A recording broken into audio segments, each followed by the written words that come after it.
Hi everyone, আমি চলে এসেছি আমার নতুন ভিডিও নিয়ে। আমার আগের ভিডিওতে যেমন বোলপুর নিয়ে আর বোলপুরের সোনাঝুরি হাট, কঙ্কালীতলা মন্দির নিয়ে আমি আলোচনা করেছিলাম, আজ আমি আমার এই ভিডিওতে আলোচনা করব তারাপীঠ মন্দির।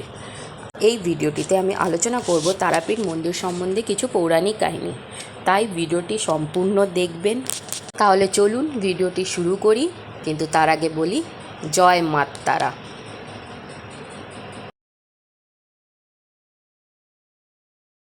হাই, আমি মুনমুন চলে এসেছি আমার আজ এক নতুন ভিডিও নিয়ে। আগের ভিডিওতে যেখানে শেষ করেছিলাম, এই ভিডিওতে আমি সেখান থেকেই শুরু করছি।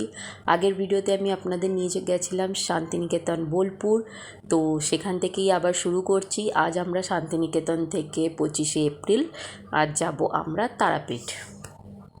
তো ঘড়িতে এখন বাজে সকাল 9:46 আর আমাদের ট্রেন আছে সকাল 10:20 বোলপুর টু রামপুরহাট মা তারা এক্সপ্রেস। আর সেই সময়ের ব্যবধানে এই স্টেশনের পাশে থাকা দোকানগুলিতে একটু উকিঝুঁকি মেরে দেখে নেওয়া যাক কী কী আছে। আফটারঅল চোখগুলো তো এই দিকেই যায়।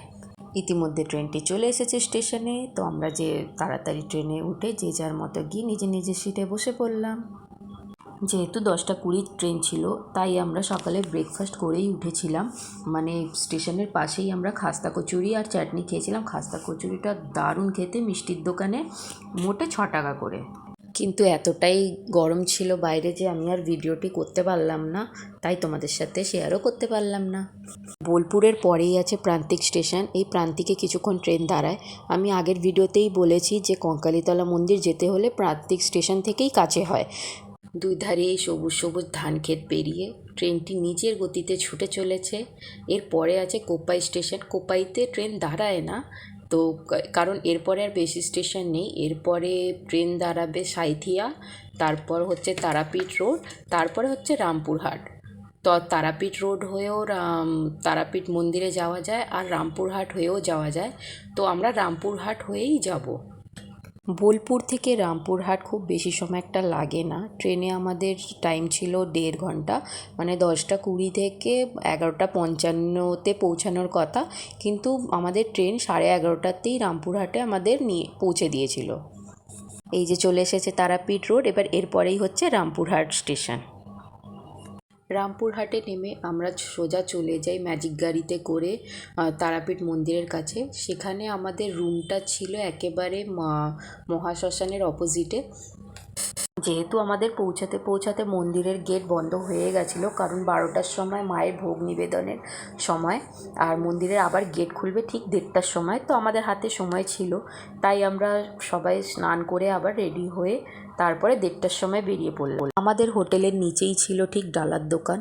সেখান থেকে আমরা যে যার মতন ডালা নিয়ে নিই, তারপর সেখান থেকে চলে যাই মন্দিরের দিকে। সেখান থেকে মন্দির একেবারে কাছেই ছিল, তো আর কিন্তু যেহেতু অনেকটাই রোদ ছিল, তাই রোদে মানে পা খালি যাওয়াটা খুব অসুবিধে হচ্ছিল।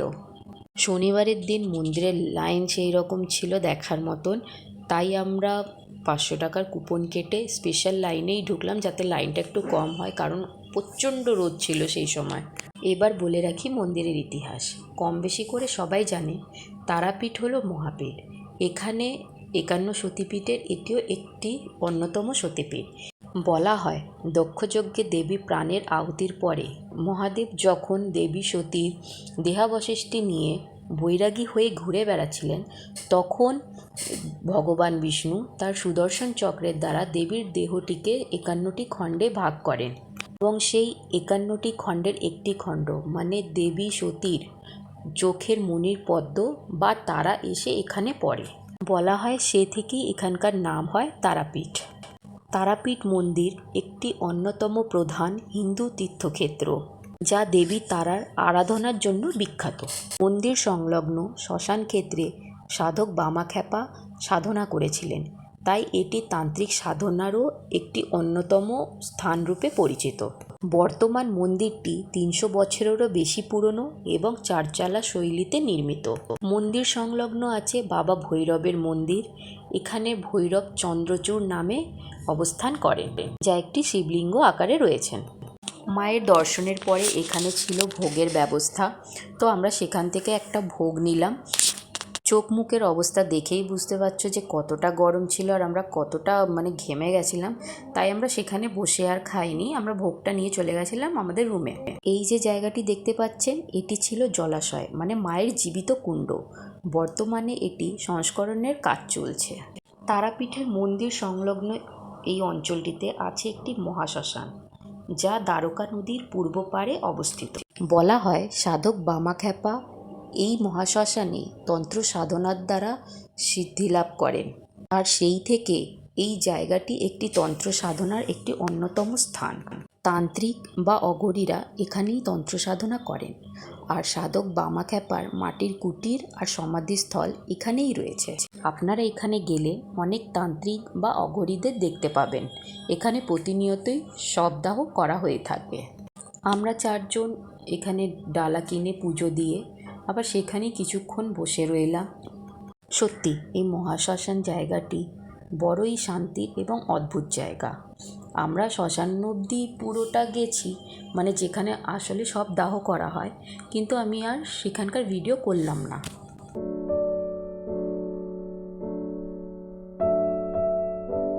সারাদিন ঘোরাঘুরি করে প্রচণ্ড ক্লান্ত হয়ে পড়েছিলাম, তাই চলে গেলাম নিজেদের রুমে। সেখানে গিয়ে বিশ্রাম নিলাম। সেই দিন রাতে আর বেরোইনি, কারণ তার পরের দিনই আমাদের সকাল না, দুপুর 2:10 থেকে ট্রেন ছিল। তাই আমরা ভাবলাম যে সকালেই আমরা সব যা কেনাকাটা করার করে নেব। ওই যে যেমন বলেছিলাম যে আমাদের রুম থেকে মহাশ্মশানটি দেখা যায়, ওই যে দূরে দেখতে পাচ্ছ সবাই পুজো দিচ্ছে, আমাদের ঠিক রুমের অপোজিটেই আছে সেই মহাশ্মশানটি। পরের দিন সকালে ঘুম থেকে উঠে ফ্রেশ হয়ে আবার ছুটলাম মন্দিরের দিকে, কারণ আমার মন্দিরে যেতে খুবই ভালোই লাগে। তো আমি যে কদিন থাকি ওখানে আমি বারবার মন্দিরেই যাই। চলুন মন্দিরটা আপনাদের একটু ঘুরিয়ে দেখাই এখন। তবে শনিবারের তুলনায় রবিবারে বেশি ভিড় হয়েছিল, কারণ যেহেতু ছিল 26শে এপ্রিল আর 23শে এপ্রিল ভোট শেষ হয়েছে এখানে, তাই 26শে এপ্রিল বেশি ভিড় ছিল। এখন যেখানে দাঁড়িয়ে আছি এইটা হচ্ছে মায়ের মন্দিরের গর্ভগৃহের সামনের সেই চাতালটা। ফাঁকা থাকলে এখান থেকে মায়ের মুখটা দর্শন করাই যায়, তবে আজ যেহেতু অনেকটা ভিড় তাই দর্শন করা যায়নি মায়ের মুখটা, ওই একটু একটু ভিড়ের মাঝখানে দেখা দিচ্ছিল। আর এটা হচ্ছে সেই মায়ের মন্দিরের পাশে ভৈরবের মন্দির, যেটা এখানে ভৈরব চন্দ্রচূড় নামে পরিচিত। বলা হয় লাল ইটের তৈরি এই তারাপীঠ মন্দিরটি 200-300 বছর আগে নাটোরের রানী ভবানী এই মন্দিরটি নির্মাণ করেন। 19শো শতাব্দীতে সাধক বামাখ্যাপা এখানে তন্ত্র সাধনা করে মা তারার দর্শন পান, সেই থেকে এই স্থানের মাহাত্ম্য আরও বাড়িয়ে দেয়। মন্দিরের গর্ভগৃহে মায়ের 2টি রূপ আছে। একটি মায়ের প্রস্তরীভূত রূপ, যেখানে মা মহাদেবকে স্তন্যপান করাচ্ছেন, আর একটা মায়ের পূজাযোগ্য রূপ যা মায়ের সামনে অবস্থিত। বলা হয় বশিষ্ঠ মুনি একসময় এখানে মা তারার আরাধনা করতেন।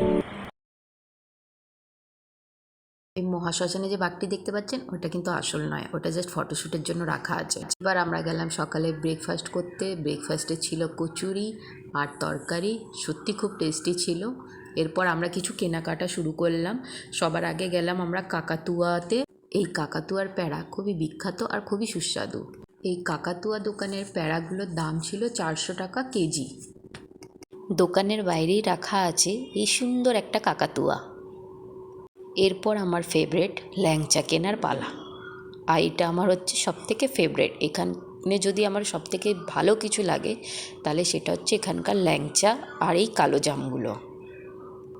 যেহেতু অনেকগুলো ল্যাংচা কিনেছিলাম তাই ওরা ওখান থেকে কন্টেনার দিয়েছিল, কিন্তু কন্টেনারের জন্য আলাদা 20 টাকা করে আবার নিয়েছিল চার্জ। তারপর সবার জন্য আবার ছোটোখাটো কিছু কিছু জিনিস নিয়ে, গিফট দেবার মতন নিয়ে আবার চললাম রুমের দিকে, কারণ এরপরে 2:10-এই আমাদের ট্রেন আছে, তাই তাড়াতাড়ি এবার সব ব্যাগপত্র গুছিয়ে আবার আমাদের বেরোতে হবে।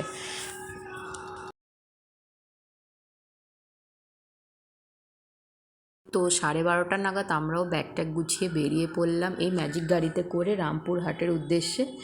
তো রামপুরহাট স্টেশন এখান থেকে প্রায় সেই ওই 9-10 কিলোমিটারের মতন।